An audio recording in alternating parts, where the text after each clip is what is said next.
అందరికీ నమస్తే అండి.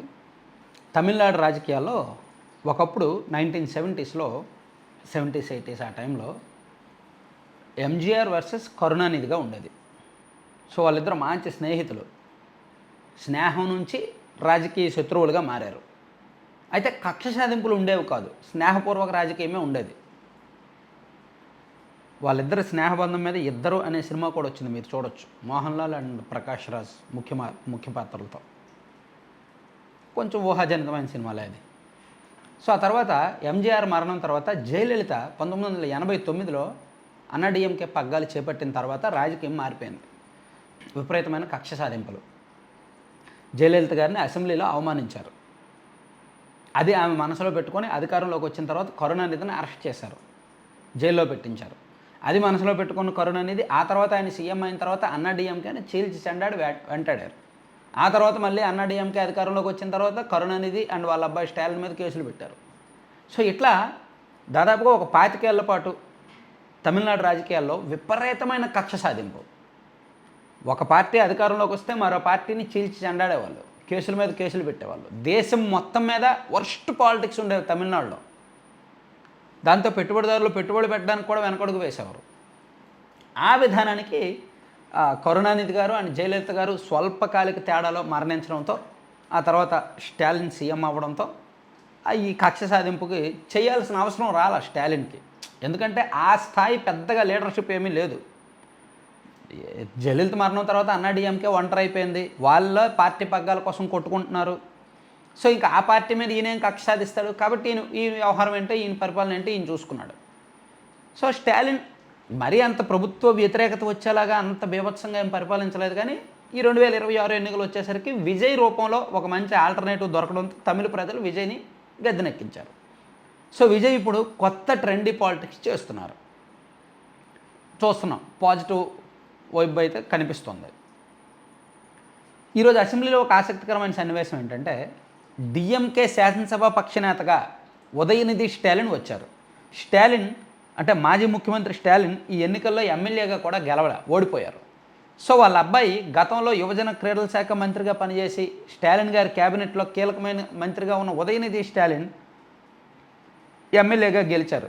సో ఆయన డిఎంకే శాసనసభ పక్షనేతగా, అంటే తమిళనాడు ప్రధాన ప్రతిపక్ష నాయకుడిగా స్టాలిన్ ఉన్నారు. ఇప్పుడు సీఎంగా విజయ్ ఉన్నారు. ఇద్దరిది కూడా సినీ రంగం నేపథ్యమే.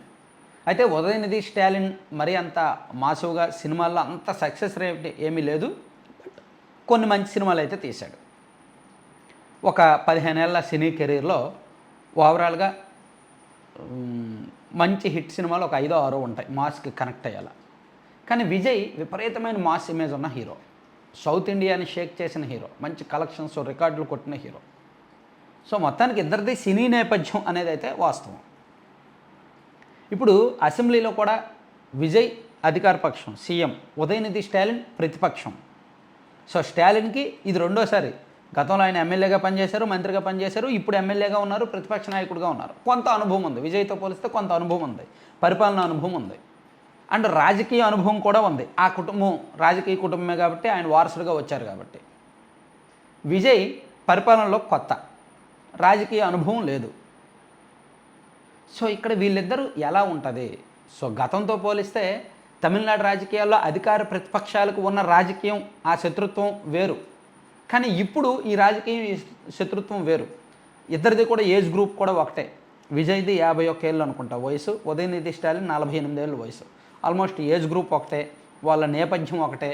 కాబట్టి ఒకరికి ఎక్స్పీరియన్స్ ఉంది అండ్ రాజకీయ కుటుంబం, మరొకరికి ఎక్స్పీరియన్స్ లేదు. సో వీళ్ళిద్దరూ వెల్ ఎడ్యుకేటెడ్ కూడా. సో వీళ్ళిద్దరి ప్రయాణం, రాజకీయ ప్రయాణం ఎలా ఉంటుంది అనేది ఆసక్తికరంగా మారింది.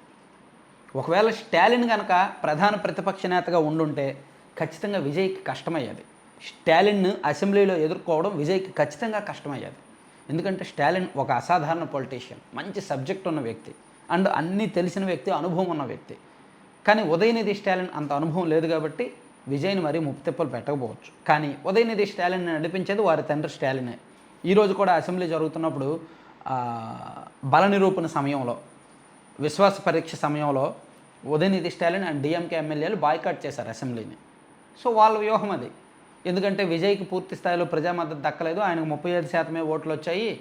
సో ఆయనకు వ్యతిరేకంగా 65% ఓట్లు వచ్చాయి. అంటే 65% మంది ఆయనకి సీఎంగా వద్దు అన్నారు. అయినా సరే ఆయన సీఎంగా ఎలా కొనసాగుతారు? కాబట్టి ఇది ప్రజా వ్యతిరేకం, మేము అసెంబ్లీలో ఉండమని చెప్పి వాళ్ళు బాయ్కాట్ చేశారు. వాళ్ళ రాజకీయంలో అది కరెక్టే కావచ్చు. సో విజయ్ విశ్వాస పరీక్ష నెగ్గారు. 144 మంది ఎమ్మెల్యేల మద్దతు వచ్చింది. సో ఎలా ఉండబోతోంది తమిళనాడు రాజకీయాలు చూడాలి. విజయ్ వర్సెస్ ఉదయనిధి స్టాలిన్ కొంచెం ఇంట్రెస్టింగ్గానే కనిపిస్తోంది. Thank you.